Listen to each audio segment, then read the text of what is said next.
Ya, Pak itu Pak Roni, Mikael. Ya, mau tanya ya, Pak Roni. ya, Pak Roni sekarang ini bikin video ya. dan mungkin jadi kedepannya apa Pak harapan Pak Roni? Kami mau tahu aja harapan Pak. Harapannya gini Pak. Saya ngelihat sebagai anak Tuhan yang melayani Tuhan itu yang namanya pengajaran warna-warninya banyak Pak. Dan saya sudah melayani hampir di seluruh merek gereja ya, termasuk Katolik ya.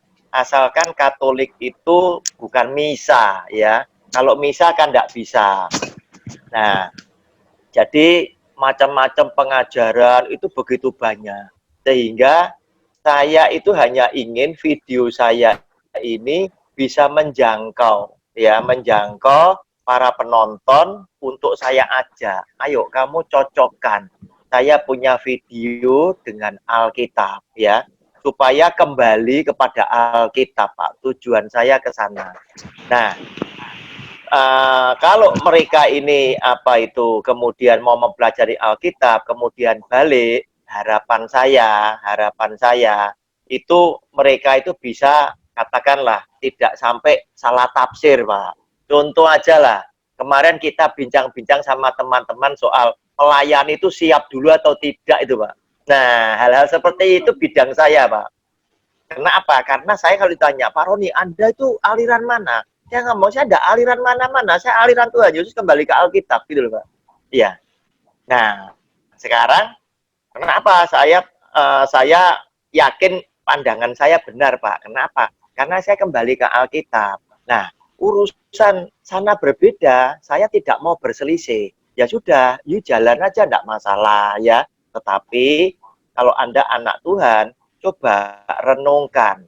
Apa saran saya itu renungkan. Kira-kira benar Anda atau benar saya? Kenapa saya kasih contoh? Ketika Tuhan Yesus menceritakan bahwa sebentar lagi dia akan menderita di atas kayu salib. Apa yang terjadi? Petrus karena cintanya kepada Tuhan Yesus, Petrus itu menarik Tuhan Yesus ke samping dan menegur, Tuhan, hal ini tidak akan terjadi. Nah, tetapi apa yang dikatakan Tuhan Yesus? Kamu itu iblis, kamu ini batu sandungan bagi aku. Nah, itu tadi.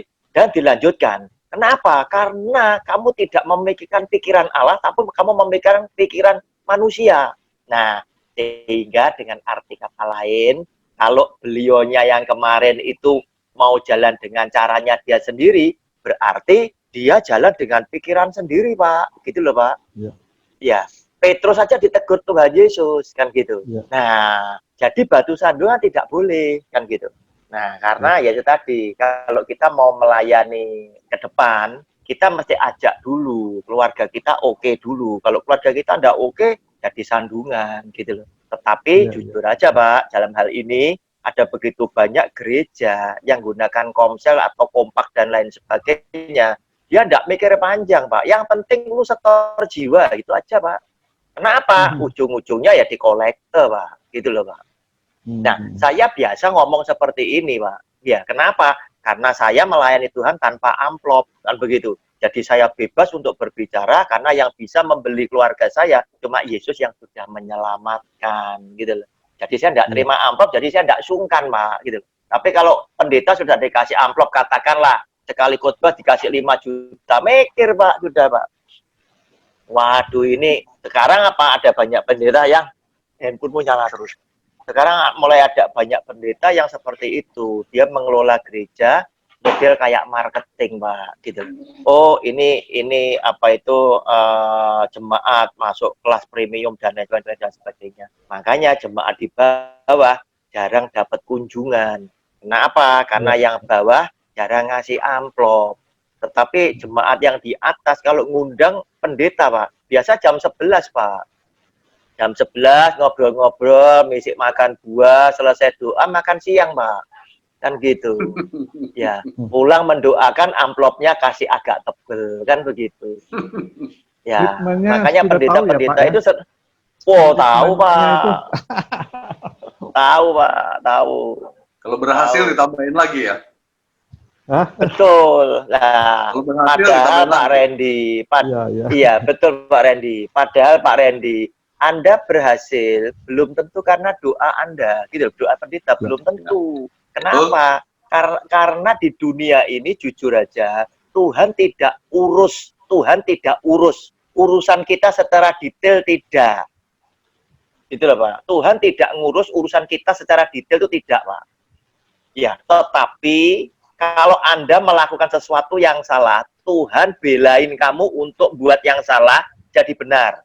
Contoh, pernikahan, semua orang yakin karena Tuhan menjodohkan. Pertanyaannya, kalau Tuhan yang menjodohkan, ngapain banyak yang cerai ngantri itu loh Pak? Iya, betul. Itu karena seringkali manusia yang ngotot, gitu loh Pak. Iya. Ya, seringkali manusia yang ngotot. Nah, tetapi Tuhan yang maha kasih terhadap kita, itu Tuhan rela. Ya sudahlah, papa akui, ini karena papa yang menjodohkan. Padahal belum tentu dia, kan begitu. Ya, seringkali ngotot, kan gitu. Sudah dikasih tahu, kamu jangan dengan tidak saudara seiman. Alah, nanti mudah-mudahan, kan begitu, Pak. Berarti kan dia sudah ngotot. Kenapa? Karena manusia dikasih free will, gitu loh Pak Randy. Nah, terus Betul. kemudian brengseknya pendeta itu gini, Pak Randy sudah saya doakan. Nah, otomatis saya akan pantau Pak Randy terus. Begitu Pak Randy berhasil, saya ingatkan Pak Randy, gimana Pak? Tuhan sudah tolong Pak. Nah, supaya apa? Pak Randy jangan lupa tanya rekening saya, gitu loh. Nah, di situ Pak. Padahal belum tentu. Iya, Pak Randy berhasil. Karena apa? Pak Randy punya skill. Pak Randy juga tidak ingin sampai rugi. Kan begitu. Tetapi setelah saya doakan, Pak Randy jadi confident.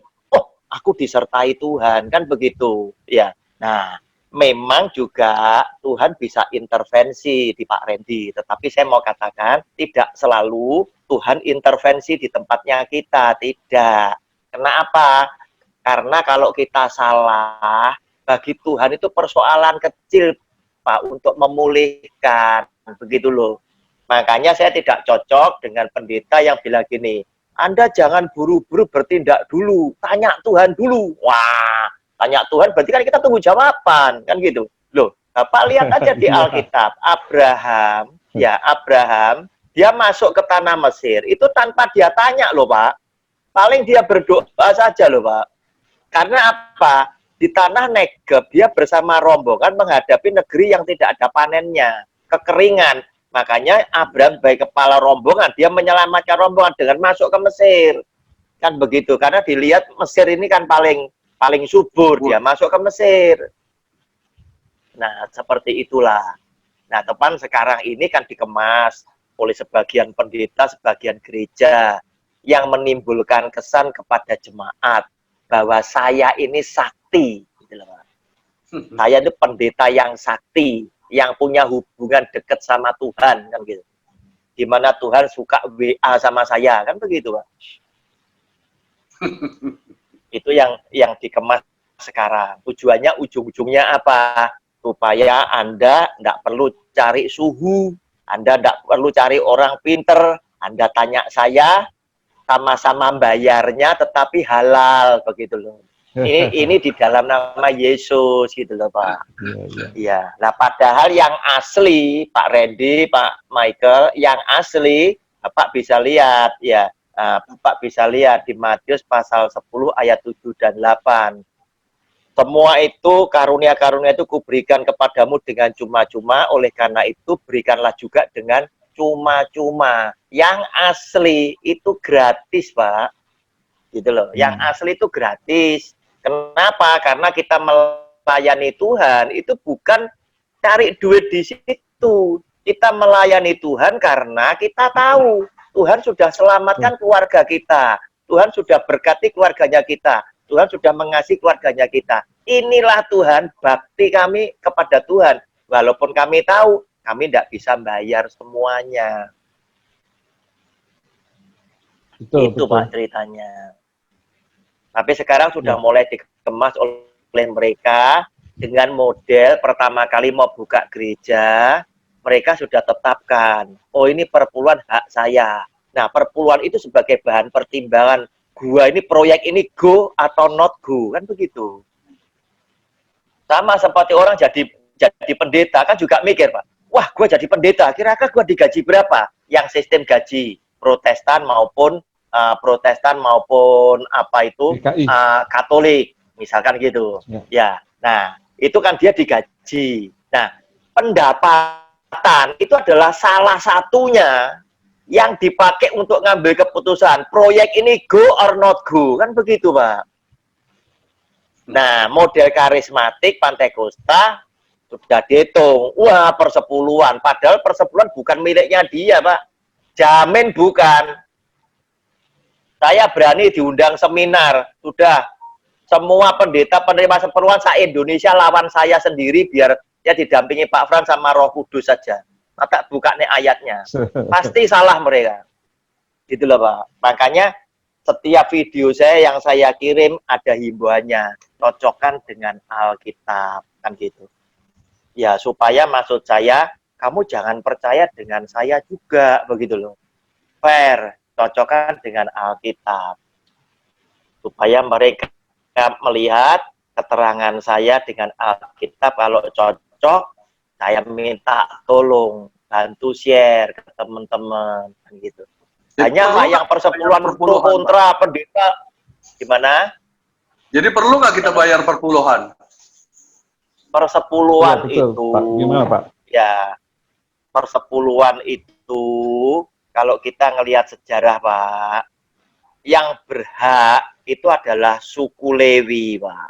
Suku Lewi. Suku Lewi itu adalah salah satu di antara anaknya Yakub. Yakub itu punya anak 12, ya. Salah satunya laki nomor 3 itu namanya Lewi.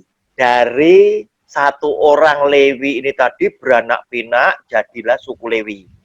Sampai kemudian keluar yang namanya Harun dan Musa. Musa dipakai Tuhan, Harun dijadikan imamnya. Oleh karena itu akhirnya Tuhan menetapkan imam itu harus Harun dan anak lakinya turun-temurun, Pak. Nah, yang lainnya dari anak perempuan atau suku Lewi lainnya yang bukan dari Harun kan tetap sukunya Lewi. Ya, etnis sama seperti Chinese, saya Hokkien kan gitu. Ya, Pak Randy apa kan gitu ya. Ada yang Geklang, Hokjia dan lain sebagainya. Itu suku itu bicara itu tadi. Cina apa kan begitu. Nah, kemudian berlanjut dan lain sebagainya, ya. Zaman sekarang suku Lewi sudah tidak ada, Pak. Di Indonesia tidak ada, tetapi mungkin di sana ada. Nah, saya ngikuti saja dengan pandangan teman-teman gereja. Kalau menurut Anda dibayar, saya ngikut dibayar, ya, saya ngikut dibayar. Tetapi saya sendiri punya kesimpulan, Pak, supaya apa? Diskusi saya ini dengan teman-teman karismatik itu bisa nyambung, ya. Oke, dibayar, saya ikut dibayar. Nah, ketika dibayar, saya tunjukkan, Pak, bahwa prosedur penerimaannya persepuluhan, pembagiannya itu salah. Sesungguhnya pendeta itu tidak boleh terima semua, Pak. Kenapa? Karena di situ di dalam ayat itu bilangan pasal 20 itu juga disebutkan, Pak. Ya, disebutkan. Saya ayat-ayatnya ada, ya. Nah, yang menerima itu adalah, yang narik persepuluhan itu adalah suku Lewi yang tidak bisa jadi pendeta, yang tidak bisa jadi imam. Yaitu adalah yang penata layanan, pemain musik, dan lain sebagainya. Jumlahnya lebih besar, lebih banyak daripada pendeta. Kemudian penata layanan yang suku Lewi ini dapat total dari Israel, katakanlah 100 miliar, katakan gitu ya. Suku Lewi ini setor, Pak, kepada imam, kepada anaknya Harun, setor kepada gembala sidang, 10 miliar, Pak. Itu yang betul di Alkitab. Nah, sekarang ini tadi, oleh pendeta, mereka yang harusnya berhak itu cuma digaji, Pak. Gitu loh, Pak. Sama mereka 100% dikantongi. Oleh karena itu saya judulnya, saya ngasih sama Pak Frans ditulis, dirampok persepuluhan suku Lewi. Oleh siapa? Oleh gembala. Gitu loh, Pak. Nah, Tapi kalau di sini kesimpulan kan nggak ada terakhir suku Pak Lewinya, Pak. Randy. Ya di sini nggak ada suku Lewinya, mau dibagi ke siapa? Oke. Apakah seluruh pendeta mau dikumpulin semuanya? Kan nggak bisa juga. Nah, Pak, makanya kalau Anda cuma ngelihat dari Maleakhi 3 ayat 10, Anda akan Enggak, saya nggak ngelihat dari situ, Pak. Justru makanya ya. saya mau tahu itu sebenarnya bagaimana. Sedangkan kan perpuluhan pertama kalinya kan adalah Yakub untuk kepada Tuhan, dia yang bilang 10% dari saya punya penghasilan akan saya berikan untuk Tuhan. Iya, betul, Yakub. Oke. Iya. Pak, jadi Bukan untuk suku Lewi, Bapak di untuk situ ada untuk Alkitab. Tuhan. Bapak ada pada Alkitab tidak di situ. Di Pak Randy ada Alkitab tidak? Oke. Ada. Buka Pak Ulangan 26, Pak. Buka Ulangan 26 ayat 12 dan 13. Bapak baca dulu judulnya bacaan apa, Pak? Itu tidak pernah diajarkan, Pak. Ya, coba Bapak lihat dulu. Bapak lihat dulu Ulangan 26 ayat 12 dan 13. Judulnya apa dulu? Bentar, Pak. Ya. Ini saya bukakan ini saya bukakan. Nah, ini dibukakan, Pak. Ya. Ulangan 26. Ulangan 26 ayat 12. Ini sudah ada ya di layarnya, sudah keluar enggak? Ya udah ada. Ya. Ada. Ngeblok hitam itu Pak, apa ya Pak? Ada ngeblok itemnya apa Pak ya, Pak Fran? Bentar. Apabila dalam tahun ketiga. Ya, apabila ada tahun yang ketiga, tahun persembahan persepuluhan, engkau sudah selesai mengambil segala persembahan persepuluhan dari hasil tanahmu, maka haruslah engkau memberikannya kepada orang Lewi, orang asing, anak yatim, dan pada janda, supaya mereka dapat makan di dalam tempatmu dan menjadi kenyang. Oke, terus yang ayat 13. 13, Pak Fran. Ya, bentar. Dan haruslah engkau berkata di hadapan Tuhan Allahmu, telah kupindahkan persembahan kudus ini dari rumah. Juga telah kuberikan kepada orang Lewi dan pada orang asing, anak yatim, pada janda, tepat seperti perintah yang kau berikan kepadaku. Ya. Oke, dah ya Pak. Pak, tadi ya pertama kali persepuluhan itu dilakukan tuh oleh Abraham, Pak, kepada Melkisedek, ya. Tetapi itu bukan karena perintah Tuhan, bukan, ya. Karena Abraham itu berinisiatif karena budaya pada zaman dulu, ya. Demikian pula Yakub. Terus kemudian Yakub juga demikian, Pak, bukan karena perintah, karena pada zaman dulu sebelum Taurat ditulis, orang hidup itu tanpa hukum, betul ya?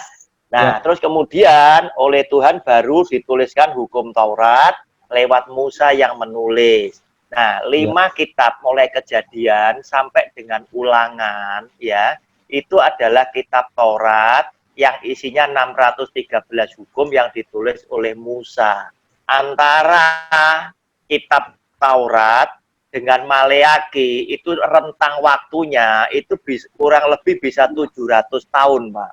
Jadi Maleakhi itu adalah hukum yang sifatnya mengulang, bukan hukum baru. Mengulang hukum yang sudah ada. Nah, pertanyaan saya, kenapa Ulangan 26, 12, 13 ini tidak pernah dibicarakan, gitu loh ya. Kenapa? Karena ternyata di situ Tuhan itu ingin lewat suku Lewi, orang asing, janda, dan anak yatim ikut terpelihara, Pak. Ya, paham ya, Pak?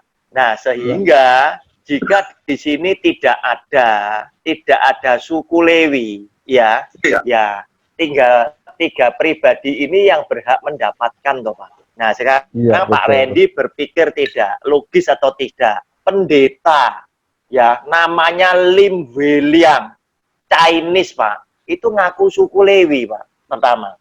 Terus satu lagi, Bejo Selamet, Jawa, ngaku suku Lewi, Pak. Betul ya? Yang satunya Manu Putih, Ambon, ngaku suku Lewi, Pak. Yang satunya Siregar, Batak, ngaku suku Lewi, Pak. Duh, Anda heran tidak? Iya, wajahnya, kulitnya macam-macam, tapi suku Lewi. Nggak make sense gitu loh, Pak.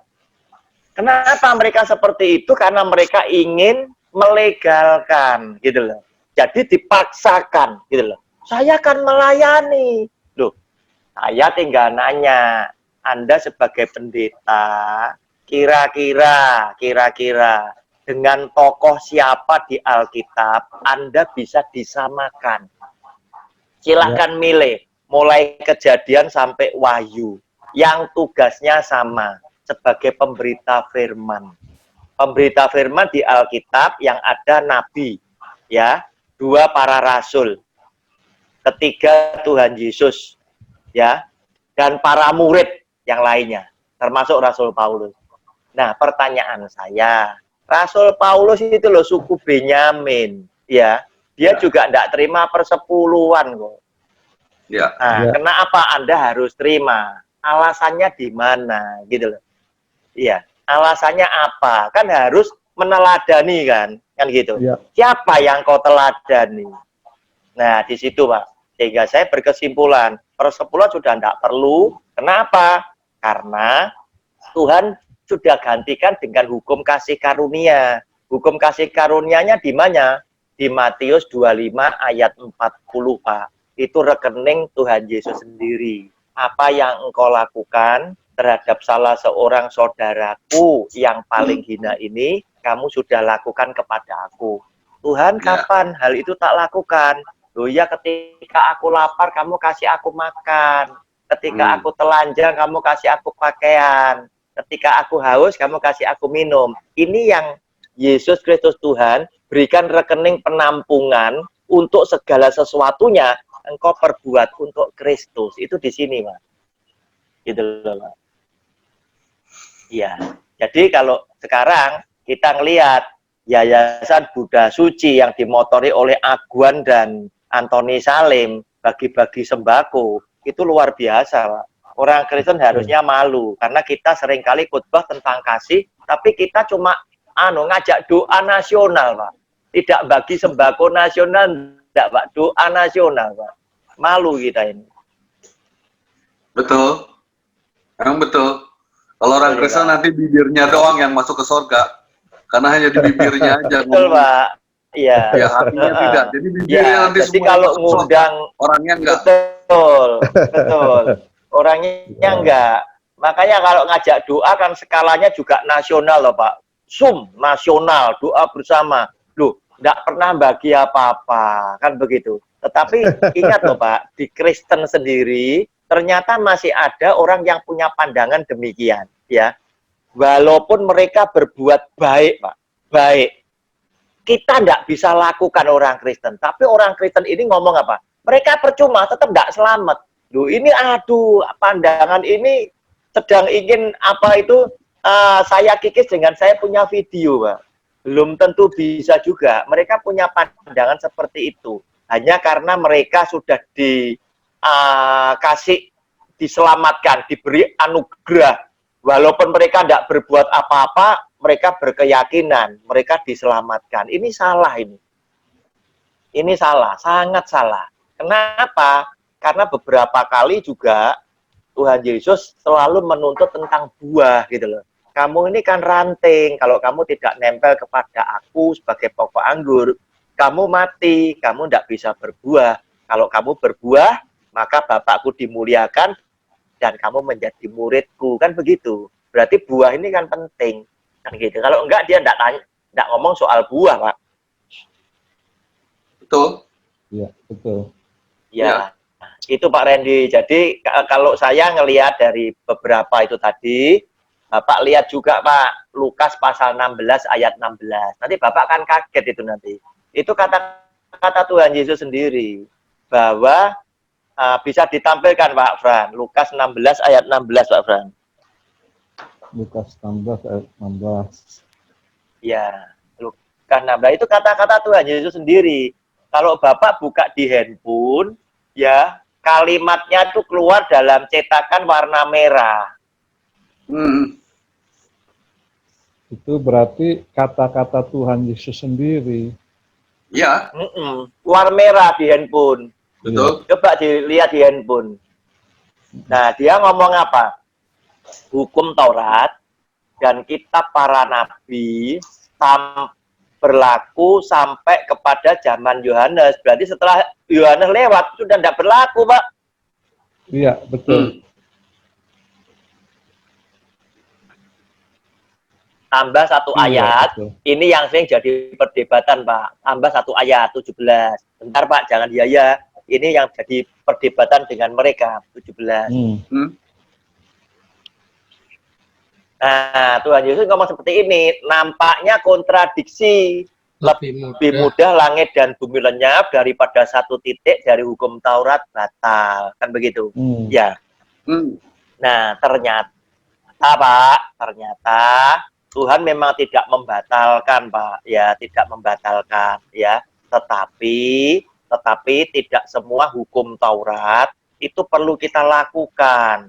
Dia tidak membatalkan, tetapi hukum Taurat itu ternyata oleh Dia disempurnakan, itu diwadahi lewat Matius 22 ayat 40.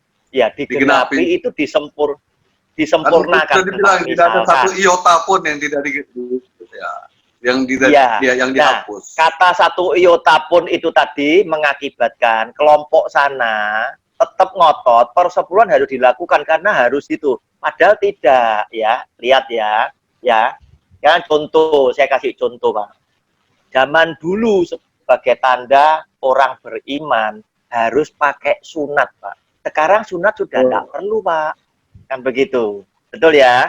Zaman dulu orang tidak boleh makan binatang yang haram. Babi tidak boleh, kodok tidak boleh. Zaman sekarang, Chinese Kristen suka makan siobak, Pak. Bakpo jaksiu, kan begitu. Ya. Suike suka. Ya. Kenapa? Karena Markus pasal 7 ayat 15, apa yang dari luar masuk ke dalam, tidak ada yang menajiskan. Sama Kristus sudah langsung direnovasi. Ya. Semua yang masuk halal. Kenapa? Ternyata, Pak, sekarang kejadian yang di dunia zaman sekarang ada banyak alat kesehatan, obat maupun alat-alat obat untuk kecantikan, semuanya itu pakai enzim babi, Pak. Nah, ya pakai enzim babi. Nah, ya betul ya, enzim babi, ya. Kayak misalkan campak Jerman, vaksin, itu tidak pakai enzim babi, tidak bisa jadi. Karena enzim babi ini yang paling cocok dengan tubuh manusia. Nah, sekarang mau gimana? Nah, ternyata Tuhan yang Yesus betul-betul Tuhan itu di sini, Pak. Ada banyak yang kita tidak menduga, oleh Dia, ketika Dia datang, oleh Dia ini sudah langsung direnovasi, dirombak sama Dia. Nah, sama Dia diwadahi di mana? Bukakan Pak Fran, Matius 22 ayatnya yang ke-40. Matius 22 ayatnya yang ke-40. Iya, virus COVID-19 juga dari babi ini, Pak. Unsur babinya Pak, ada. Gitu. Unsur babinya ada, Pak, pasti, Pak. Matius 22 Nah, di sini, Pak. Pak Fran, sebelum 40 coba ditarik dulu ke 36 aja dulu, Pak Fran, biar nyambung. Nanti supaya tidak kepedot pada kedua hukum apa? 36 dulu, Pak Fran. Ini. Iya. Oke, 36. Hukum kasih. Guru, hukum manakah yang terutama dalam hukum Taurat? Jawab Yesus kepadanya, kasihilah Tuhan Allahmu dengan segenap hatimu dan dengan segenap jiwamu dan dengan segenap akal budimu. Itulah hukum yang terutama dan yang pertama. Dan hukum yang kedua, yang sama dengan itu ialah kasihilah sesamamu manusia seperti dirimu sendiri. Pada kedua hukum itulah tergantung seluruh hukum Taurat dan kitab para nabi. Ya, jadi ketika Tuhan Yesus datang dengan hukum kasih karunia tadi, Pak, sebetulnya itu sudah include hukum Taurat yang harus kita lakukan. Hukum Taurat yang mana yang kita selalu lakukan adalah 10 perintah Allah. Kenapa? Karena itu bicara tentang hukum moral. Jangan berzina. Tuhan Yesus tidak menghilangkan, bahkan dia menyempurnakan. Jika matamu melihat perempuan dan kemudian timbul keinginan dalam hatimu, kamu sudah zina loh. Ya, tambah memperberat loh. Ya. Nah, pada zina yang dimaksud di hukum Taurat ini sama seperti perempuan itu yang melakukan persetubuhan. Ini belum. Tuhan Yesus ini baru. Kita baru membayangkan. Nah, ya, termasuk kalau Pak Mikael mau ngangkat soal onani, sudah pasti zina, Pak. Kenapa? Karena orang onani kan berfantasi. Kan begitu. Iya. Nah, orang yang cabul itu juga berfantasi. Suka pikirannya berfantasi yang kotor-kotor. Nah, itu yang disebut dosa itu ada di dalam tubuh. Berbeda dengan orang merokok. Orang merokok itu tidak mikir.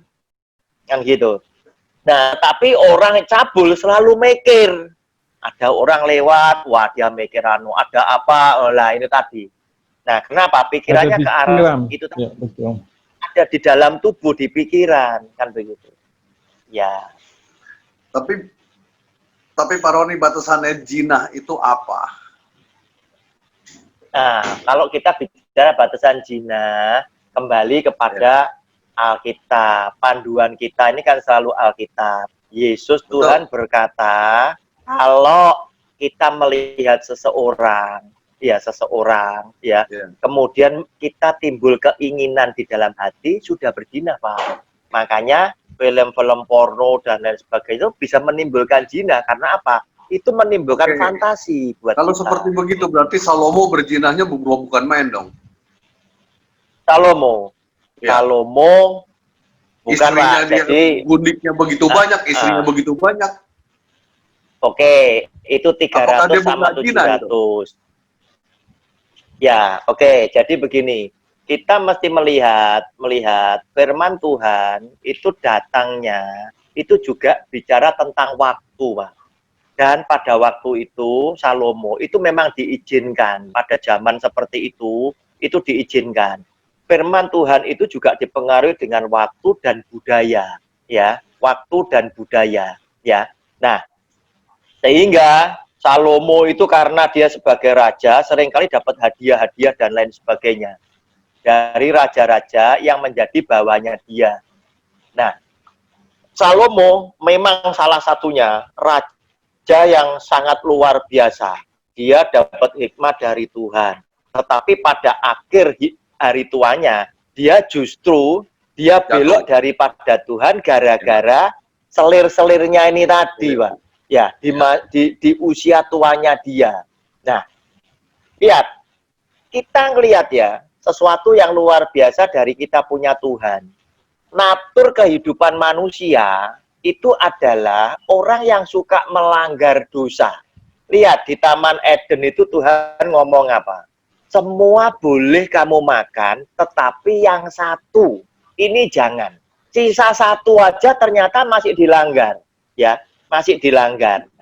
Nah, dari kondisi yang seperti ini tadi, kemudian kita ngelihat, ternyata hampir semua tokoh Alkitab kita, mulai Kejadian, ya, sampai belakang kecuali Tuhan Yesus, Yohanes Pembaptis, ya, itu banyak, khususnya yang di Perjanjian Lama, itu tidak bisa ngatasi dirinya sendiri terhadap dosa. Ini saya lagi buat konsep, judulnya adalah Kasih Karunia Tuhan Semakin Nyata. Itu nanti saya akan mengangkat Abraham, Musa, terus kemudian Simpson, Daud, sama Salomo. Saya tunjukkan bahwa laki-laki itu kebanyakan, itu dosa, itu diseksual, Pak.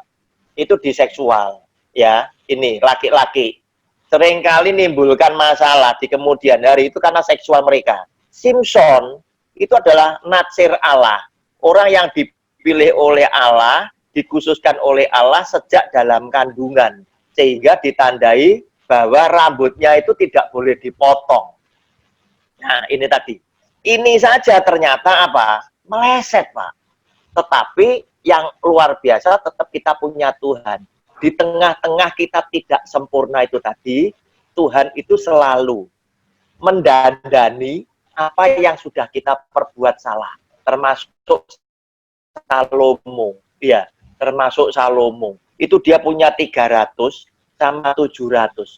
Ya, ini apa ya? Gimana ya? Kita kadang itu kontradiksi ya. Kamu ini adalah orang yang punya hikmat daripada Tuhan. Tempat orang-orang datang bertanya. Namun dengan posisi seperti ini, ternyata apa? Orang yang seperti itu pun punya kecenderungan melanggar hukum Tuhan, tetap melanggar dosa, termasuk Salomo. Nah, ya, melanggar kan dia menyembah berhalanya yang melanggar, tapi bukan jinahnya. Walaupun dia punya 1000, dia tidak jinah. Betul nggak? Ya, karena waktu itu memang diizinkan, ditulis, Pak. Iya. Jadi melanggarnya itu di berhalanya. Kalau pikiran saya, tolong dikoreksi kalau salah. Iya. Ya. Kalau saya, jinah itu adalah mungkin untuk satu wanita yang sudah punya suami, kalau dia main lagi itu ada kan hukumnya. Ya. Bahwa itu jinah, termasuk jinah. Kedua, kalau kita memaksa, sang laki memaksa perempuan yang nggak mau, nah itu baru jinah kan. Seperti Daud memaksa itu perkosa, Pak, itu berarti. Bukan ya, perkosa, mungkin karena dia takut, tapi dalam hatinya dia nggak mau, nah itu jinah kan. Seperti Berseba. Daud cuma satu, Berseba. Dia langsung dihukum, dia langsung ditegur oleh Nabi Nathan.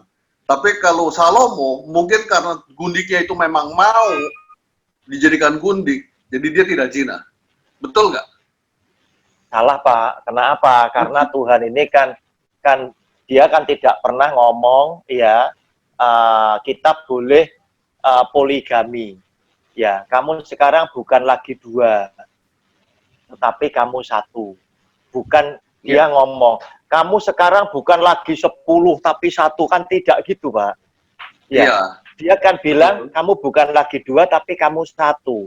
Dia tidak pernah bilang, kamu bukan lagi 10, tetapi 1. Tidak loh, Pak. Dia tetap bilang 2, jadi 1. Kan begitu. Ya. Nah, sekarang kalau Pak Randy berprinsip seperti itu, ya seperti itu. Orang kaya ini malah bisa menikah dengan banyak orang dan perempuan yang dicukupi dengan harta benda yang luar biasa ini kan pasti akan banyak yang mau, Pak. Nah, kalau itu masuk tidak zina kan salah, Pak. Sesuai dengan prinsipnya Alkitab kan salah. Iya. Berarti Salomo zina dong, Pak? Bukan, Pak. Kalau Salomo itu diizinkan pada waktu itu. Iya. Ya, jadi di Alkitab memang nggak ada yang diizinkan. Ya. Dia yang ngambil sendiri. Maksudnya nggak ada hukumnya ya, Pak? Makanya, ya? Pak, makanya sebentar. Makanya tadi saya akan berkata, firman Tuhan itu turunnya, itu juga ngelihat waktunya, masuk budaya pada zaman itu berlaku. Contoh, Pak, contoh. Ini ada di kota Surabaya, Pak. Jalan rayanya Surabaya itu namanya Tunjungan, Pak. Ya. Zaman dulu kan ya jalan rayanya mungkin Bapak bisa bayangin yang di Jakarta ya. Zaman dulu, Pak, ketika masih sepi itu 2 jalur, Pak. Tetapi setelah padat dibuatlah 1 jalur, Pak. Begitu loh, Pak. Nah, hukum itu turun itu sesuai dengan keadaan pada waktu itu. Satu, Salomo adalah raja. Ya, budayanya ini adalah raja itu boleh. Termasuk pada waktu itu. Betseba bukan tidak mau loh, Pak. Betseba mau loh, Pak. Kenapa? Karena aturan pada waktu itu, raja itu sepertinya memiliki rakyatnya. Ya, tetapi Daud ini begitu keji dengan caranya yang licik. Dia ingin cuci tangan sehingga Uria, suaminya Betseba, itu dipanggil pulang dengan maksud dan tujuan disuruh pulang agar supaya dia tidur bersama Betseba. Sehingga kalau itu hamil, loh, kan kamu kan pulang sudah tidur sama istrimu, berarti kan hamilnya sama kamu, gitu loh. Maksudnya Daud seperti itu.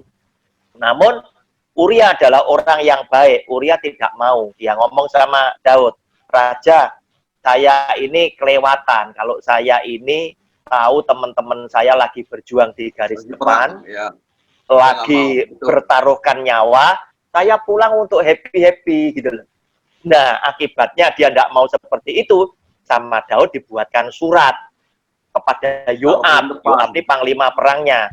Tempatkan si pembawa surat ini di medan tempur yang paling dahsyat. Kemudian pasukanmu tarian. Dengan maksud dan tujuan supaya Uria ini terpukul dan mati gitu loh. Nah, sepertinya mati karena apa? Di medan tempur. Nah, disitulah kemudian Daud tampil sebagai pahlawan. Seakan-akan prajuritnya meninggal, jandanya itu dipelihara sama dia. Gitu loh, Pak. Nah, oleh karena itu Tuhan marah. Anak pertama hasil selingkuh itu ditulai oleh Tuhan. Sehingga tapi istrinya itu, Daud yang kedua juga kan sama. Istrinya Daud yang kedua kan juga bekas raja siapa istrinya tuh yang lalu suaminya mati dia ambil. Yang pertama kan anaknya Saul. Ya, Mikal. Ya, anaknya Saul yang pertama. Yang kedua itu kan juga sama, raja siapa? Anaknya istrinya Nabal. Ya, itu kan juga diambilnya sama, rajanya mati, istrinya diambil sama dia. Betul. Memang Pak, pada zaman dulu. Yang kedua nggak dianggap zina. Pak, pada zaman dulu Pak, yang namanya raja, yang namanya orang laki itu masih diizinkan untuk berpoligami. Boleh. Ya. Masih diperbolehkan. Contoh aja, Abraham tua, dia punya istri kan Sarah. Ya. Ya, dia punya kemudian 3 semuanya. Diizinkan sama Hagar, ya. Nah, pada waktu Hagar sudah diusir, Sarah meninggal, dia ambil lagi keturah, Pak. Kejadian pasal 25. Nah, ini seperti itu, ya. Nah, itu memang zaman dulu itu belum masuk dalam ranah itu zina. Begitu loh, Pak. Ya. Yakub istrinya 4. Yakub istrinya 4. Ya. Nah, makanya hal-hal seperti ini kita tidak bisa, kita harus ngikut ke sana. Makanya firman Tuhan yang ada di Perjanjian Lama itu kan banyak menulis tentang sejarah, ya. Terus kemudian firman Tuhan di Perjanjian Lama itu juga merupakan bayang-bayang yang nanti akan digenapi di Perjanjian Baru. Nah, firman Tuhan Alkitab kita punya itu adalah Alkitab yang paling jujur dalam mengungkap segala kebaikan tokohnya maupun kebobrokan tokohnya di situ. Nah, kenapa para tokoh diungkap? Supaya apa? Kita semakin tahu Tuhan kita itu sungguh luar biasa dengan kasih karunia-Nya. Ternyata manusia yang hebat sekalipun tidak ada yang bisa lepas dari dosa. Oleh karena itu kita harus semakin yakin kita diselamatkan karena apa? Kasih karunia di dalam nama Tuhan Yesus. Tetapi berjuang untuk melakukan baik tetap sebuah kewajiban. Walaupun kita tahu kita tidak bisa. Ya. Wah, luar biasa nih Pak Tony. Ya. Pak Tony jelaskan yang luar biasa. Kalau menurut saya untuk beliau Raja Daud, itu bukan nikah dengan Batseba-nya yang dosa ya Pak, tetapi membunuh suaminya itu Pak. Iya. Jadi dengan dia merencanakan yang jahat ya Pak. Iya, iya. Itu yang Tuhan tidak mau. Iya. Jadi hukuman pidana pembunuhan berencana itu berat Pak seharusnya. Iya. Sampai sekarang itu Pak, berat pasalnya Pak. Berat, betul Pak. Jadi kalau kita mau lihat Pak, ya, kita jadi terbelalak Pak. Duh, Tuhan kan ngomong kepada Daud, aku berkenan. Ya. Oh, status orang yang berkenan itu saja ternyata belepotan dosa Pak. Iya, betul. Betul ya. Tetapi keterangan saya ini tidak boleh oleh pendengar dipakai sebagai firman untuk sembunyi, tidak boleh loh. Ya. Jadi terus kemudian tidak boleh gini.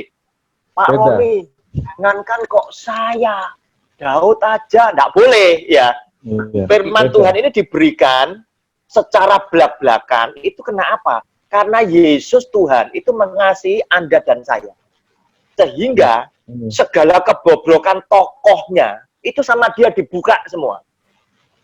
ini loh, orang yang aku berkenan ternyata tidak ciamik seperti yang kamu bayangkan. Dan kita lihat, Abraham, itu kan bapaknya orang percaya. Diambil dari keluarga seperti apa? Keluarga penyembah berhala, Pak. Gitu loh, Pak. Penyembah berhala semua. Nah, dari bapaknya semua penyembah berhala. Betul. Penyembah berhala. Nah, berarti Pak Randy, kalau kita ini dikatakan oleh Tuhan ciamik gitu ya, sebetulnya kita itu sama seperti kita ini jadi buah apel dalam satu keranjang, semuanya busuk, tetapi kita agak lumayan gitu loh, Pak. Sama-sama busuk, ya ngerti ya? Abraham juga gitu, ini penyembah berhala. Hak prerogatifnya Tuhan, dia milih Abraham. Dia pilih Abraham. Termasuk, kenapa Daud gitu dibelai? Loh, itu kan kewenangannya Tuhan. Kita sudah tidak bisa itu protes. Prerogatifnya Tuhan, betul. Prerogatifnya Tuhan. Terserah Tuhan mau seperti apa, itu haknya Tuhan. Gitu. Kita nggak bisa apa-apa. Itu memang nggak bisa apa-apa. Betul. Tuhan kayak gini. Loh, aku mau betul. Kok.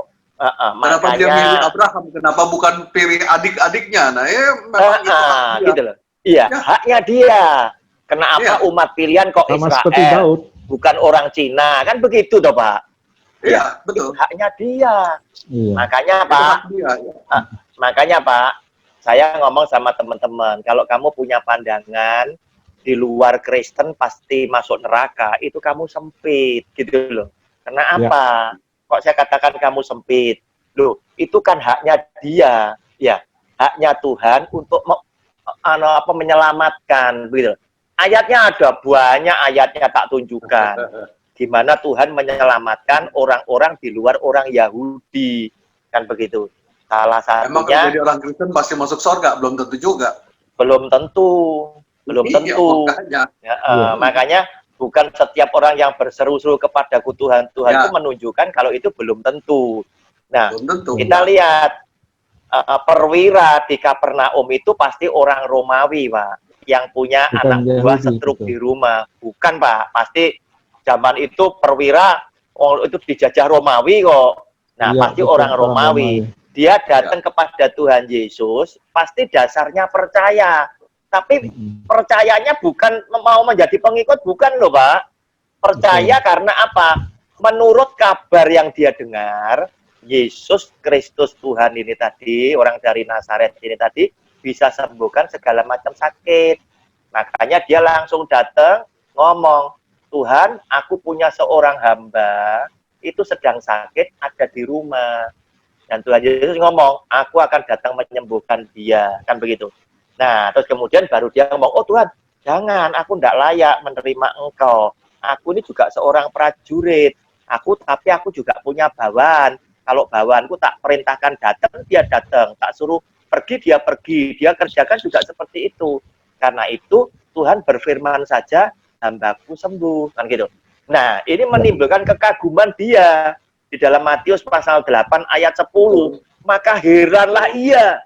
Dan dia berkata, iman sebesar ini tidak pernah ada walaupun di tengah-tengah orang Israel. Berarti apa? Ini top. Kan begitu. Ya, dia seorang perwira mau merendahkan diri cari Yesus untuk anak buahnya, bukan untuk anak dia, untuk anak buahnya punya anak. Betul. Ya. Itu luar biasa. Luar biasa. Terus kemudian yang buat top lagi itu gini, dia memuliakan Yesus, mengagungkan Yesus, itu luar biasa. Tuhan, engkau tidak perlu datang ke aku. Aku ini loh juga punya bawahan. Loh, berarti Yesus, engkau adalah Tuhan yang Maha Kuasa. Tidak perlu datang, dari sini aja beres. Kan begitu. Nah, itu tadi. Nah, terus kemudian sama yang perempuan Vero Venesia yang dianjing-anjingin. Yang dianjing-anjingkan. Iya. Dia masih mau percaya. Betul. Nah, mereka datang kepada Tuhan Yesus. Percayanya itu jangan ditafsirkan bahwa ini mau jadi pengikut. Tidak ada kata-kata kemudian jadi pengikut. Tidak ada loh. Tetapi mereka percaya karena apa? Mereka mendengar semua orang sakit yang dibawa kepada Tuhan Yesus disembuhkan. Nah, dari situlah mereka datang untuk minta kesembuhan atas anaknya. Perempuan yang dari Kanaan maupun Venesia ini tadi. Nah, itu sama bacaannya kan gitu. Nah, mereka kan kepengennya ke sana. Berarti bukan, jangan bilang percayanya itu karena iman dia bukan. Dia percaya karena Yesus bisa sembuhkan, gitu loh. Iya. Cari kesembuhan, betul. Tetapi itu menjadikan kekaguman Tuhan Yesus. Sehingga saya yakin orang-orang yang seperti itu pasti akan dipertimbangkan oleh Tuhan Yesus. Nah, sekarang kalau Yesus sendiri sang juru selamat mau selamatkan orang di luar Kristen, siapa yang bisa protes begitu loh? Maksud saya ke sana. Ya, ya memang karena dulu mungkin keadaannya di sana kayak begitu ya. Dia harus melakukan sesuatu yang spektakuler, baru orang bisa percaya, baru bisa menerima. Dia bisa kasih makan 5.000 orang. Itu baru wah, ini orang luar biasa. Baru orang pada mau mengikuti dia. Soalnya kalau enggak, mereka nggak mau mengikuti dia. Kalau lihat cuman lemah-lemah begini aja datang menyebarkan hukum kasih aja, saya rasa susah. Iya, jadi dia harus melakukan sesuatu yang spektakuler. Dia bangunin orang mati, dia jalan di atas air. Nah, itu baru orang mau. Dia begitu aja masih banyak yang nggak percaya, apalagi dia nggak begitu. Betul Pak. Jadi betul. Jadi kan gini. Mukjizat dibuat oleh Tuhan Yesus karena Tuhan Yesus ini kan ngerti cara berpikirnya manusia. Manusia itu kalau tanpa bukti, Pak, itu sulit percaya. Contoh saja, Thomas sebagai salah satu murid, dia harus berkata apa? Sekali-kali aku tidak akan percaya. Itu orang yang dekat loh, ya. Bukan orang yang jauh, ya. Berarti manusia itu selalu butuh bukti. Kedua, manusia itu baru mau datang jika dia punya kepentingan, Pak. Kalau dia tidak punya kepentingan, tidak ada cuan-cuanannya, dia tidak mau datang. Tetapi mukjizat itu dibuat oleh Tuhan Yesus, itu bukan yang utama. Ya, bukan yang utama. Betul. Yang utama adalah setelah lewat mukjizat tadi, dia punya kesempatan mengajar firman. Itu tadi, Pak. Nah, itu yang paling utama, dia ngajarkan hukumnya. Ada khotbah di bukit, ada nasihat macam-macam, di tengah-tengah dia menyembuhkan orang itu tadi. Oleh karena itu, setelah orang 5.000 dikasih makan, besoknya kan bondong-bondong cari dia. Apa yang dia katakan? Kamu datang kepadaku bukan karena tanda-tanda ajaib, tetapi karena makanan itu telah membuat perutmu kenyang. Nah, artinya apa? Yesus Tuhan itu sudah tahu bahwa ada banyak orang datang kepada dia, karena di dalam namanya dia ada banyak berkat. Makanya saya kritik pendeta-pendeta yang ngajar itu hanya berkat-berkat, Pak. Salah. Makanya sama Pak Fran kan dibuatkan ini, seri saya yang besok jam 12 apa ini, video ketiga. Itu kan ada sasaran orang manah itu. Ya. Nah, yang ditembak itu kan mesti tengahnya toh, Pak. Tengah itu keselamatan hidup kekal. Bukan kesembuhan, bukan kesembuhan, bukan berkat, bukan mukjizat, bukan itu, Pak. Bukan itu.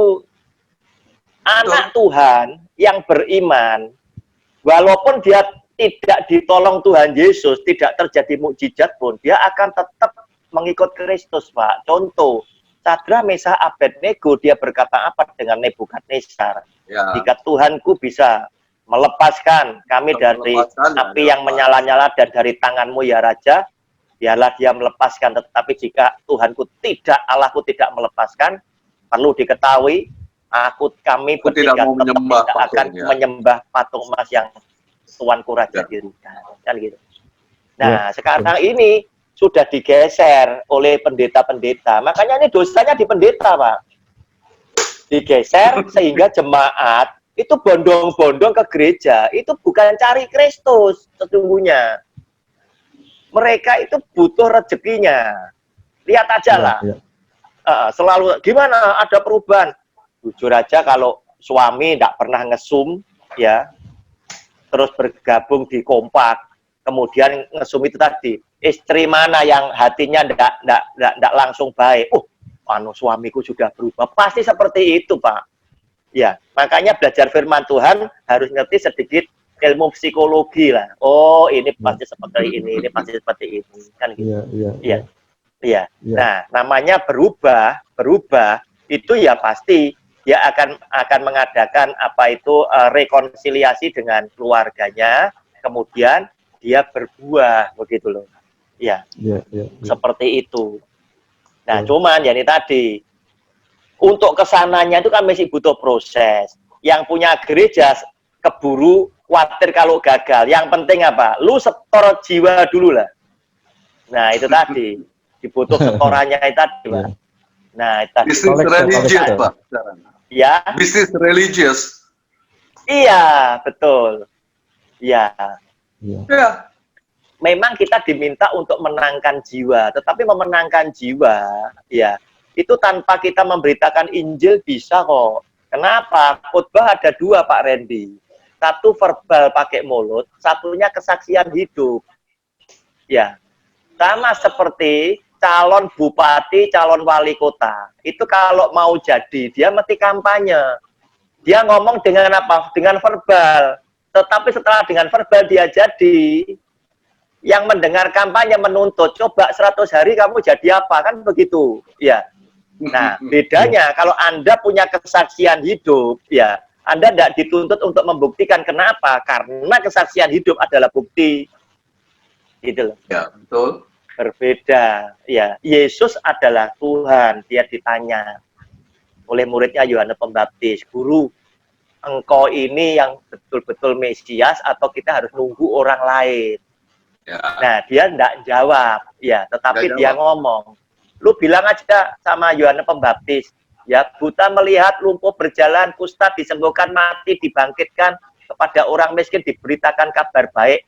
Lu tanya Yohanes, Yohanes bisa mikir gua siapa, kan begitu. Ya, mati aja bisa hidup. Nah, jawaban sendiri. Nah, dia nunjukkan apa? Kesaksian hidup tidak terbantahkan. Gitu loh. Daripada cuma sekedar ngomong, ya. Betul. Jadi kalau penjelasan Pak Roni ini luar biasa. Saya lihat mengenai nanti bisa dikupas lagi. Kalau Pak Randy ini dari tadi Pak Roni mau dengerin siapkah Pak Randy ini? Iya, silakan Pak Randy. Iya Pak Randy, silakan Pak. Kenapa? Iya, giliran Pak. Saja nggak ada apa-apa. Iya. Beliau Pak Roni, Pak Randy ini sudah dari tahun 1991 ya, Ren ya. Sekolah Alkitab ya, Ren ya, kalau nggak salah ya. Iya, iya. Tahun berapa, Ren? Udah lama kan waktu itu? Udah lama. Udah waktu lama. Saya masih di Katolik. Saya Masih dulu di udah Katolik, Pak. Sama seperti saya dulu Katolik. Saya pernah ikut. Gitu. Jarang Katolik di itu Katolik baik ada loh, pendalaman Alkitab. Iya, memang Katolik ini pernah melakukan kebijakan yang salah. Khawatir jemaatnya menafsirkan keliru, akhirnya jemaatnya nggak boleh baca Alkitab sendiri. Akibatnya terlalu dinabobokkan, jadi pengetahuannya tentang Alkitab jadi kalah, di terbelakang. Ya, tetapi saya pernah, makanya saya ini agak nggak setuju kalau ada orang berkata gini, wah masih Katolik ya, kesannya kalau Katolik itu second class. Saya nggak setuju saya. Kenapa? Saya pernah dengar di forum pendeta, saya tanya, ayo, menurut Anda, mana yang seringkali membuat mukjizat? Apakah gereja Protestan, gereja Katolik, atau karismatik? Nah, banyak teman-teman pendeta kan dari karismatik, Pak. Langsung ngomong, Pak Roni karismatik. Saya ngomong Katolik, saya ngomong gitu. Loh kok bisa Katolik? Kamu lihat aja loh, bayang-bayang Petrus bisa menyembuhkan orang sakit. Petrus itu santo. Ya, Katolik itu kan itu Katolik. Bukan, itu gereja Kristen pertama mula-mula itu kan Katolik. Kristen baru ada setelah Martin Luther dengan siapa? Satu lagi Calvin. Iya, Calvin, iya betul Pak. Iya, itu baru ada Kristen. Kalau nggak ada. Baru ada Kristen. Lah, karismatik belakangan lagi kan gitu. Kalau karismatik ya baru belakangan lagi. Nah, makanya kadang ya ini Pak Mikael, Pak Randy, di gereja, di kalangan gereja maupun pendeta sendiri, itu terjadi persaingan yang tidak kentara, Pak. Kalau pada waktu punya kepentingan bersama, bergandengan tangan, berdoa bareng-bareng, nangis. Aduh Tuhan, kami anak-anakmu ya. Tetapi kalau dalam keadaan aman, dombanya kalau bisa tak tarik, Pak. Gitu loh, Pak. Padahal Yesus Tuhannya sama, gitu loh, Pak. Ngapain? Semua itu plus minus, Pak. Tidak ada yang plus semua. Contoh, Pak Randy ini pengusaha yang rajin, ya. Ketika Pak Randy ingin mentargetkan, pokoknya tahun ini harus berhasil sampai ke titik ini, otomatis Pak Randy mesti tambah tenaga, ekstra lembur. Nah, ketika Pak Randy ekstra lembur untuk mendapatkan hasil yang lebih banyak, Pak Randy harus sadar, ada yang hilang, yaitu waktu ketemu dengan keluarga, waktu untuk senang-senang dengan hobinya, dengan temannya juga harus dikurangi dan lain sebagainya. Semua selalu seperti itu. Dunia itu ketika kamu ingin mendapat sesuatu, mesti ada harga yang harus dibayar. Betul. Harus mengorbankan sesuatu. Harus, Pak. Harus. Nah, kadang orang nggak nyadari di situ. Makanya terkadang orang yang konsentrasi di karirnya hebat, keluarganya berantakan, Pak. Kenapa? Karena apa? Serangannya bagus, kena serangan balik, penjaga gawangnya enggak ada, kan gitu. Iya. Banyak itu, betul. Makanya banyak, hidup Pak. Itu adalah keseimbangan sebetulnya, gitu loh. Ya, kenapa? Karena itu Tuhan Yesus bicara yang tentang jasmani, bukan sesuatu yang penting. Dia berdoa, berikanlah kepada kami hari ini makanan kami yang secukupnya. Bukan berarti dia tidak memperhatikan loh. Dia memperhatikan, buktinya orang 5.000 juga dia kasih makan. Ya, tetapi kata cukup ini ternyata hari ini kita baru ngerti. Itu ternyata mengandung berkat, Pak. Kamu kalau makan jangan sampai terlalu kenyang ya. Menjelang mau kenyang sudah stop, katanya dokter gitu. Supaya sehat. Nah, itu ternyata orang Islam begitu, Pak. Supaya perut juga Islam juga begitu. Ya. Sebelum kenyang berhenti. Ya betul nggak, Bu Randy? Makanlah sebelum lapar, sudah hilang sebelum kenyang. Iya, betul. Sebelum lapar sudah makan. Ya, sebelum lapar sudah makan. Sudahi sebelum kenyang. Ya. Kalau sudah kenyang jangan makan. Iya.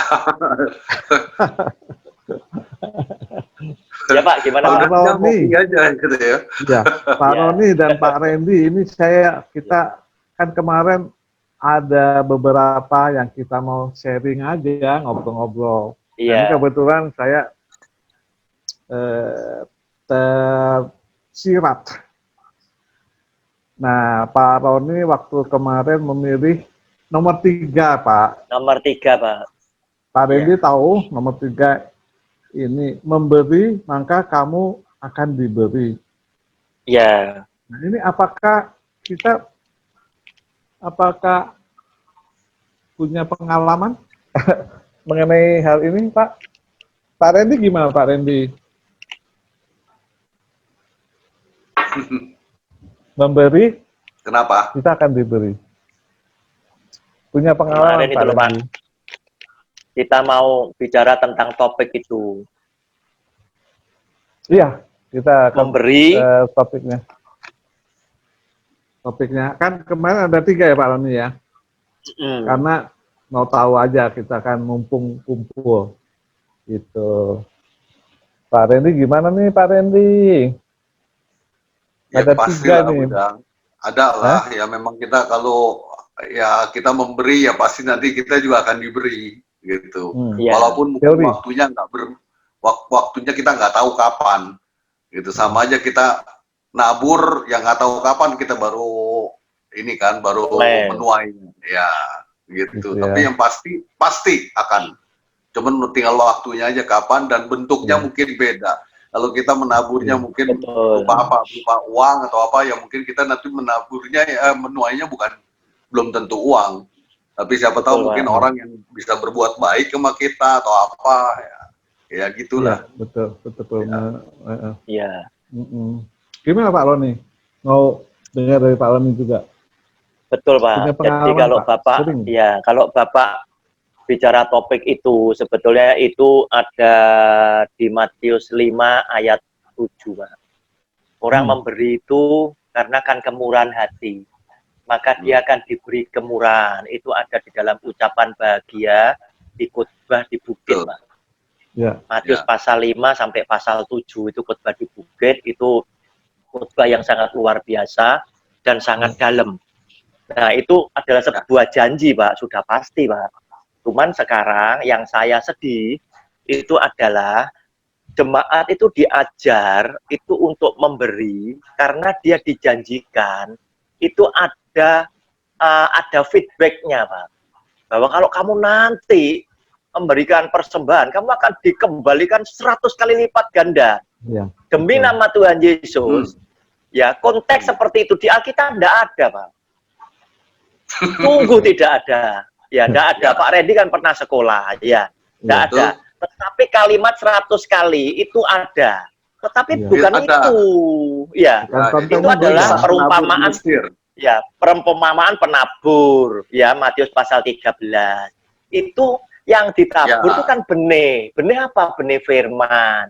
Nah, ditabur di tanah yang bagus, yang subur. Maka ada yang tumbuh 30, ada yang tumbuh 60, ada yang 100. Ya. Nah, ini dalam bentuk apa? Bukan saya ngasih cepek jeng, kembali cepek jeng kali cepek, bukan, gitu loh. Nah, oleh para pembicara tertentu dalam tanda kutip sekarang ini kan diarahkan ke sana. Ya, betul. Siapa yang salah? Siapa yang salah? Saya pikir yang salah dua-dua, Pak. Pembicara juga salah, yang memberi juga pikirannya salah juga, Pak Randy. Gitu loh, Pak. Ya. Wah, enggak, ini yang salah pembicaranya. Karena dua-dua, Pak Randy. Itu kan karena dia dengar seperti itu, dia baru berpikir kayak gitu. Jadi kalau dia sebagai pemberi nggak salah kalau saya bilang, tapi dia mempunyai satu motivasi buat beri. Ya, cuma saya mikir gini. Ya, pertama kali salah yang paling berat yang ngomong, Pak. Tetapi yang memberi ini juga kan juga motivasinya jadi salah, Pak. Kalkulasi, ya. Pak Roni.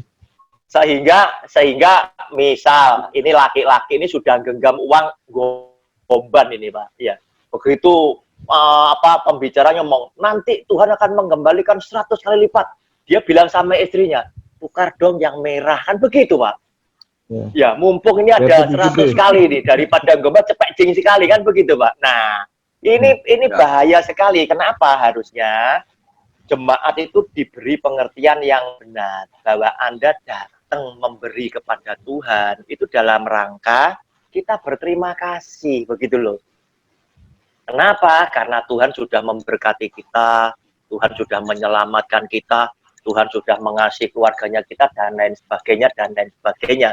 Sehingga ketika kita datang dengan persembahan, kita sudah sesungguhnya kalau kita tahu Tuhan begitu baik, mestinya ada perasaan sungkan tuh. Kalau Tuhan harus mengembalikan lagi, sudahlah Tuhan, tidak usah dibales Tuhan, supaya aku ini bisa balas kebaikanmu, kan begitu toh.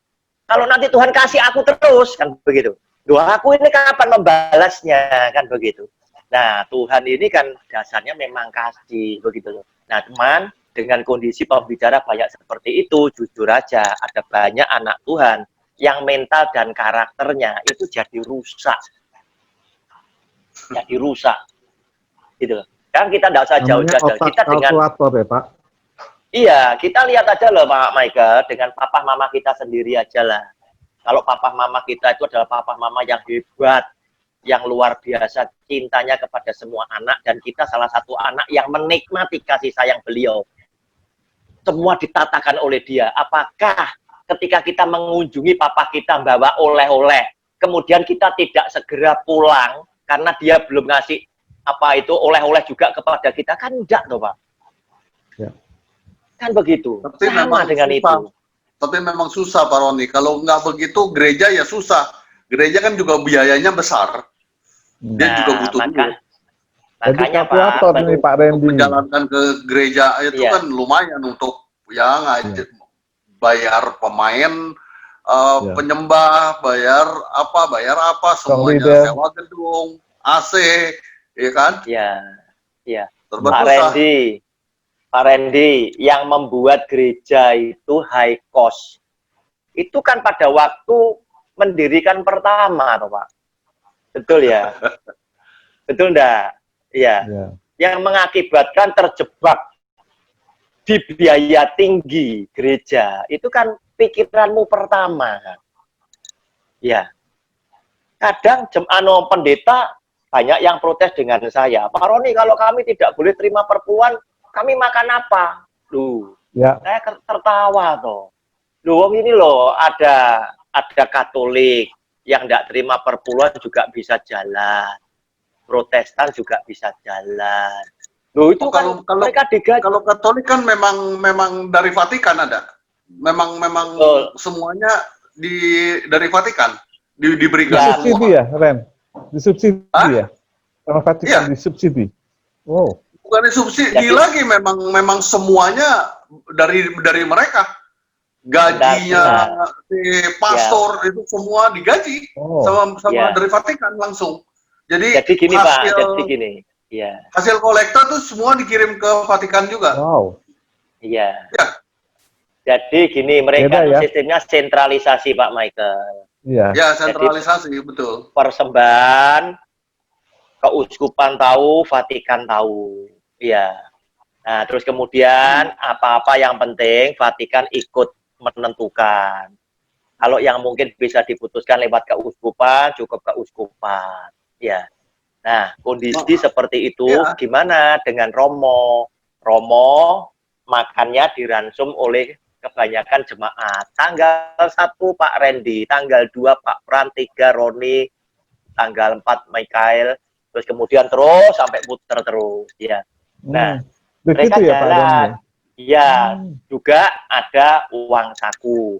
Jumlahnya tidak besar. Karena Romo ini kan orang yang sudah meninggalkan keduniawian. Kalau beliau dapat amplop dari jemaat, biasanya juga untuk bantu jemaat-jemaat yang miskin. Nah, mereka bisa jalan, Pak. Kan gitu. Ya. Nah, Protestan digaji model seperti pegawai negeri. Seorang suami mungkin pendetanya dapat 10 juta, begitu dia punya istri adalah 70% dari suaminya, punya anak pertama 60% dari papanya, itu tadi Pak. Supaya bisa ada standarnya adalah kewajaran, gitu loh Pak. Nah, zaman sekarang muncullah gereja-gereja dengan sistem lain, gitu loh Pak. Dengan ADART yang berbeda dan lain sebagainya, yang akhirnya menimbulkan pemandangan yang berbeda. Hidup lifestyle-nya wah luar biasa, kan begitu. Ya, itu nah, kemudian Pentakosta. Supaya dia bisa nikmati Pak Randy, maka buat kalimat untuk nyambung, kalimat pembenaran. Tuhan kita kan Allah yang kaya. Kita kan anak Tuhan, berarti kita kan anak raja, anak Tuhan, kita juga harus kaya. Wah, itu tadi. Ya, mulai itu teologi kemakmuran keluar semua. Iya. Itu tadi. Ya, itu sejarahnya seperti itu. Nah, oleh karena itu kita tinggal tanya dengan siapa Anda bisa disamakan dengan tokoh Alkitab mulai Kejadian sampai belakang. Kalau dengan Abraham pasti tidak lah. Abraham tidak memberitakan firman, kan gitu. Ya, Abraham tidak memberitakan firman, kan gitu. Walaupun dia sebagai bapaknya orang percaya, gitu. Dia bukan pemberita firman. Anda pemberita firman, ya harus dengan nabi, rasul, dan Tuhan Yesus, kan gitu. Tuhan Yesus saja yang maha kaya ngomong apa? Untuk meletakkan kepala nggak ada tempat. Iya. Nah, kamu kok nggak sungkan? Diundang khotbah terus tanya, gua ditaruh di hotel bintang berapa, bro? Wah, ini kan gitu. Iya. Ada itu Pak kejadiannya, saya pernah ngalamin itu Pak Roni. Banyak Pak. Bapak Michael harus tahu kenapa dia tanya hotel bintangnya Pak. Gitu loh Pak. Itu ada efek karambol. Kalau Anda taruh saya di losmen, saya sudah lemes Pak. Pasti amplopnya tidak begitu tebal juga. Gitu loh Pak. Tetapi kalau bintang 5, terus saya tanya, ini rate-nya normal berapa? Oh 2 juta. Ya paling tidak Gotyo pulang bawa lah. Kan begitu. Iya, karena kan tahu ya, untuk saya tidur semalam aja Anda ikhlas kok 2 juta. Ya. Nah, saya khotbah tadi memberkati kalau gotyo aja ya mesti harus dikasih tuh. Kan gitu. Dulu Pak, waktu saya ada travel bureau, Pak Randy tahu. Iya. Saya bikin namanya Pilgrim Tour, Pak, Holy Land. Iya. Nah, ya. saya pernah hubungin salah satu pendeta yang saya lihat, karena dia adalah pendeta di gereja saya juga. Iya. Saya tanya, Pak, bisa nggak Pak handle ini sebagai pembimbing rohani ke Israel dari travel saya? Oh, dia nggak tahu saya siapa, tapi saya tahu dia. Dia bilang begini, Pak, oh lebih baik tanya dulu deh, cari tahu dulu. Saya ini sukanya naik pesawat di kelas yang berapa. Aduh. Terus hotel, nah ini bicara hotel. Cari dulu, saya biasanya di hotel yang mana, kayak apa. Oh iya Pak, saya punya travel juga. Oh iya Pak, travelnya apa Pak? Travel ini, contoh ya. Iya Pak, saya cari tahu. Itu, saya telepon Pak, yang punya travel itu teman saya. Saya tanya, bro, lagi kongsi lu sama pendeta ini? Siapa yang bilang? Gitu, nggak ada kongsi-kongsian. Nah, saya melihat bahwa, wah, itu apa namanya, hamba Tuhan pada waktu itu Pak, wah. Iya. Jadi kita itu mau kasihin dia istilahnya minta bantuan, dia udah harus pasang itu ya Pak ya, betul. Betul Pak. Betul. Itu memang begitu Pak Roni. Makanya Pak, zaman sekarang hamba Tuhan ini suka bawa ke Israel karena mereka sama travel bureau dikasih komisi Pak. Gitu loh Pak. Jadi ada hitung-hitungannya. Satu orang berapa. Dulu kan 10 gratis 1, sekarang bisa 5 gratis 1 Pak. Gitu loh Pak. Nah gratisnya nah, 1 ini kan Pak, yang bagian buat ya Ren. Buat tour ya. Tour plannernya ya. Jadi buat tour. Iya pasti seperti itu pernah, Pak bawa. Nah itu tadi Pak. Saya terakhir bawa kebanyakan bawa pilgrim. Saya bawa ke Israel. Sampai saya ya pernah ke tempat-tempat yang boleh dibilang tidak pernah didatangkan oleh grup Indonesia.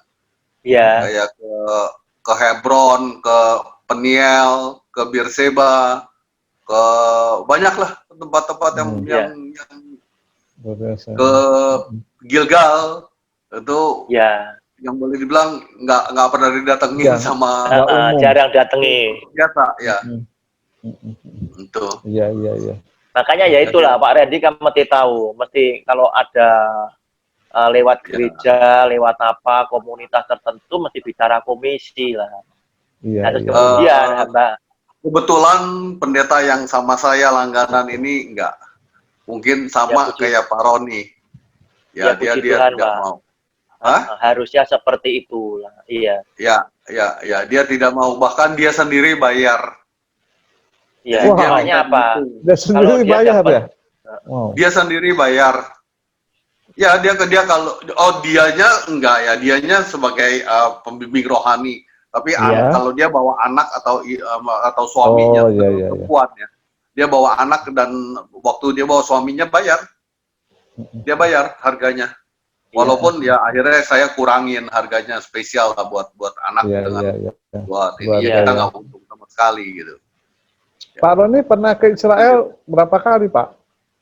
Saya belum pernah Pak. Jadi saya ini fokus kepada hal-hal yang penting Pak. Jadi misal orang adakan seminar pengangkatan, rapture dan lain sebagainya, seminar akhir zaman, saya pikir tidak terlalu penting Pak. Gitu loh. Kalau sementara waktu kemudian Anda tahu seperti ini ya, saya juga nggak yakin tafsirnya teman-teman itu bisa betul. Kenapa? Karena masalah pengangkatan terjadi 1 kali dunia dijadikan, gitu loh Pak. Ya. Lah ngapain mesti repot-repot mikir yang ke sana? Yang penting itu adalah saya ngajar kepada jemaat, ya. Kira-kira apa yang menjadikan kamu itu nanti bisa ikut terangkat, yaitu hidup benar, gitu. Termasuk zaman sekarang mulai diributkan. Oh, namanya Allah ini harus diganti. Ngapain? Pertanyaannya, kalau nanti Mbok ganti Yehova, Yahweh dan lain sebagainya, apakah karena kamu manggil Yahweh otomatis kamu akan selamat? Enggak juga kan begitu. Ya. Nah, padahal Tuhan itu adalah Allah yang berkata di dalam Matius pasal 6 tentang hal berdoa jangan bertele-tele tadi, dia akan ngomong, sesungguhnya sebelum kamu berkata-kata dengan aku berdoa, aku sudah tahu apa yang kamu mau butuhkan, gitu loh. Nah, sehingga kalau Anda panggil Allah pun, dia juga akan ngerti kalau itu maksudnya itu adalah dia, kan gitu loh. Ngapain mesti ribut, gitu loh. Nah, hal-hal yang tidak penting. Kenapa? Karena saya ngomong, kalau kamu menjadi orang benar, urusan nanti pengangkatan, Tuhan tuh sudah bentuk I.O. dari atas sana. Sono I.O.-nya dewe, gitu loh. Nggak usah pusing, gitu loh. Iya. Ngapain harus diseminarkan dan lain sebagainya? Karena apa? Akhir zaman dan lain sebagainya, kiamat yang apa? Surga neraka. Kamu belum pernah mati, mana kamu bisa tahu? Kan gitu. Iya. Bicara yang praktis saja. Oh, ini ya sudah, ajar yang tentang apa itu hidup benar supaya kita mendapatkan keselamatan. Istri saya seringkali mau ngajak, cuma saya ini masih Pak. Saya ini sebagai anak ini kan saya itu kan mesti mikir ya. Saya memelihara orang tua sehingga saya tidak boleh pergi terlalu jauh gitu loh. Oh, iya. Gitu loh. Papa mama saya kan ikut sama saya dan saya tahu saudara-saudara saya tidak bisa sama seperti saya, gitu loh Pak. Nah, itu tadi. Nah, sekarang papa saya umur 90 lah. Oh, saya mau kemana ini, kan gitu. Makanya terkadang ya itu tadi, ketika mengikut Kristus itu akan banyak hal-hal yang membuat kita menderita. Karena ada 3 syarat yang bukan sesuatu yang gampang. Menyangkal diri, pikul salib, dan ikutlah aku. Itu bukan sesuatu yang gampang. Semuanya sulit. Salah satunya menyangkal diri. Iya, menyangkal diri. Saya ngomong sama apa itu anak-anak saya. Duh, kalau papa ini mau nyeneng nih diri, yo tak tinggalin apa bisa. Cuma ya ini tadi, kan kita tidak boleh seperti itu. Salah satunya Tuhan minta menyangkal diri, yaitu apa? Melepaskan apa yang melekat di kita, yang sebetulnya bisa membuat kita hidup itu bisa nikmat. Itu mbok tanggal nih. Yesus Tuhan itu datang, ya, dia menanggalkan keilahiannya menjadi seperti kita. Itu luar biasa itu Allah itu. Tak akeh-akeh yang oleh dia ditanggalkan. Nah, itu salah satunya menyangkal diri tadi. Nah, kalau Pak Randy ini orang Jakarta, Pak. Pak Randy ini, Pak. Jakarta. Pak. Iya. Kita udah 1 jam setengah nih. Iya. Ngopi bareng. Ya. Bagaimana kalau masih ada yang mau perlu ini, karena mengenai ada 3 topik tadinya Pak ya. Ya. Dan saya sesuai dengan Pak Roni katakan bahwa kita bahas yang nomor 3 ya Pak ya. Tapi ini saya lihat sih waktu berjalan cepat Pak. Tahu-tahu udah 1 jam setengah gitu. Nggak terasa loh Pak. Iya, nggak terasa. Pak Randy juga memberikan nilai-nilai yang luar biasa ya Pak ya mengenai ini. Tapi kita bisa lanjut lagi Pak, nanti mungkin kita coba waktunya yang baik lagi Pak. Boleh Pak, kami. nanti kan paling sudah ada itu WA 1 bulan sekali ya Pak ya. Boleh sebulan sekali, sebulan 2 kali, terserah Pak. Ya, yang penting waktunya sama-sama bisa. Iya. Jadi seandainya ada 2 orang lagi lumayan ini. Iya, ini nanti lagi mau tes ini, lagi ngetes ini Pak. Jadi topiknya nanti ke depannya kan Pak Randy saya lihat juga cukup sangat baik ini. Banyak pengetahuan. Banyak pengetahuan Pak beliau ini Pak. Benar nggak Bro Randy? Iya. Belum lah, masih belajar. Masih belajar. Jadi bagaimana Pak Randy? Kita udahan dulu sementara, udah 1 jam setengah ya. Agak santai aja, benar. Kopi di mana nih kopi, Pak Randy? Udah mau habis nih. Habis.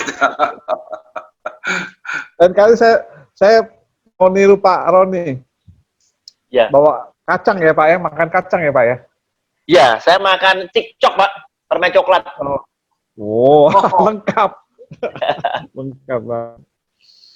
Lain kali Pak Frans nggak bisa ikut juga Pak, ngobrol Pak. Waktu yang di Kompak juga nggak ikut Pak. Pak Frans sibuk mulu nih Pak. Saya masih banyak belajar dulu, Pak Michael. Oh. Saya banyak belajar dari Pak Roni soalnya. Iya betul, kita ini kita saling belajar banyak Pak. juga ini ya. Kita ini semua belajar Pak. Alkitab ini susah dipahami Pak. Betul. Iya. Apalagi saya yang tidak berpendidikan secara formal ya. Itu kalau saya memahami bacaan tertentu yang sulit, saya kan tidak tahu bahasa aslinya.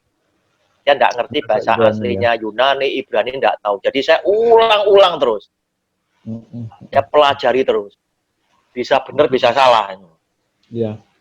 Ada Pak, teman saya namanya Pak Yohanes Handoyo, dia kan punya anak Pak.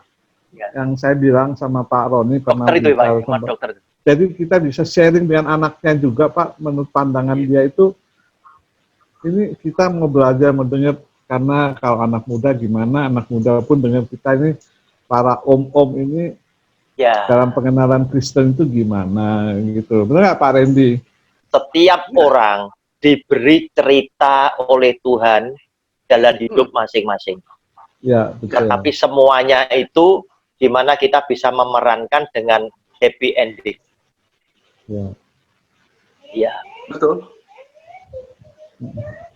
Yang penting ujungnya Pak ya, akhirnya ya. Iya, ujung. Akhirnya Pak, akhirnya Pak, yang penting itu. Akhirnya menang ya, mesti ya. Makanya modal yang kita mesti berikan kepada anak cucu yaitu takut kepada Tuhan. Ya. Kenapa? Karena setiap persoalan hidup itu kan akan menghalangi kita. Kalau dasar takut sama Tuhan tidak ada, memperbaiki sulit Pak. Iya. Tetapi kalau takut akan Tuhan itu ada, itu memperbaiki mudah. Karena apa? Ada Tuhan yang masih ditakuti. Iya. Ya, dan takut akan Tuhan kan awal daripada segala hikmat. Iya. Iya. Tapi mereka semua masih Katolik. Tidak apa-apa Pak, tidak masalah. Emang apa-apa? Iya. Tidak masalah. Anak saya Pak, ya, jadi anak saya yang sulung lagi, si Jeffrey, dulu kan Kristen Protestan. Nah, tetapi papa mama saya dan saudara saya semua itu Katolik. Ya, mereka Katolik itu karena setelah saya menikah dengan istri saya, melihat kehidupan kita, mereka dibaptis secara Katolik. Kenapa? Karena adik saya perempuan yang biasa nemeni papa mama saya ngajak ke gereja. Nah, ini baptis Katolik. Kemudian anak saya ini dapat pacaran ini, terus kemudian mau menikah sama istrinya. Keluarga besan saya ini tokoh Katolik, pernah jadi ketua tulang rusuk Jawa Timur.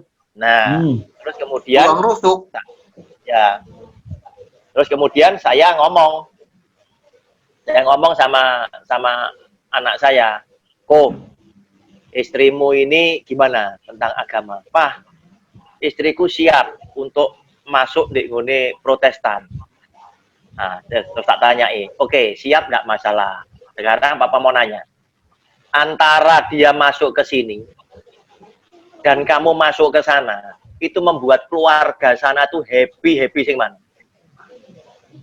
"Oh, happy nih aku masuk sana, Pak."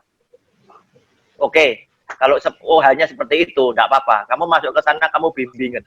Kenapa? Yang pertama, Yesusnya itu sama. Kedua, orang yang punya rohani yang lebih tinggi, itu harusnya bisa mengalah. Sama seperti ketika Lot sama Abraham itu berselisih, apa yang dikatakan oleh Abraham sebagai omnya Lot, dia ngomong, "Lot, kita tidak perlu berselisih, kita ini kan kerabat. Daerah ini terbuka buat kamu. Kalau kamu ke kiri, aku ke kanan. Kamu ke utara, aku ke selatan. Silahkan kamu milih dulu, aku mengambil sisanya." Itu Abraham.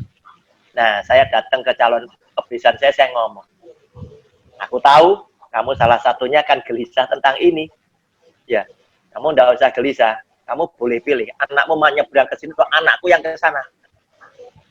Nah, mereka happy. Ya, sudah, anakku yang ke sana. Yesusnya sama kok. kan gitu. Hanya tinggal apa, tata ibadahnya yang berbeda, begitu loh. Nggak usah ini dibuat ribut. Kenapa? Kamu ada Protestan, ada karismatik, kalau nggak ada Katolik nggak ada kalian, kan begitu. Iya. Sama, betul ya Pak Randy. Sejarah itu nggak bisa dihapus, gitu loh. Nah, manusia itu seringkali bodoh. Bodohnya gimana? Sepak bola, dikasih kostum, Persija, Persebaya, Arema. Yang dibela kostumnya kecil. Padahal mereka itu adalah Garuda di dadaku ini loh. Goblok mereka ini. Betul ya Pak? Betul ya? Iya, nah, betul. itu salah cara berpikirnya. Kamu harus mikir, Garuda di dadaku Indonesia. Bukan kamu terus kemudian kalah dengan Persija terus ribut. Nah, itu sama Indonesianya. Kan gitu. Salah. Yesusnya sama kok. Kan gitu. Iya. Biasa. Kita udahan ya Pak. Pak Roni, Pak Randy, Pak Frans. Ya, oke, Pak. Sampai jumpa lain kesempatan. Sampai jumpa lagi. Iya. Sampai ketemu. Jadi nanti Pak Randy diatur lagi yang baik ya. Diatur di WA group ya. Kita kan ada WA group, makanya ada teman-teman yang mau gabung masukin di WA group supaya bisa janjian. Ya. Bro Randy, teman-temannya banyak. Ya.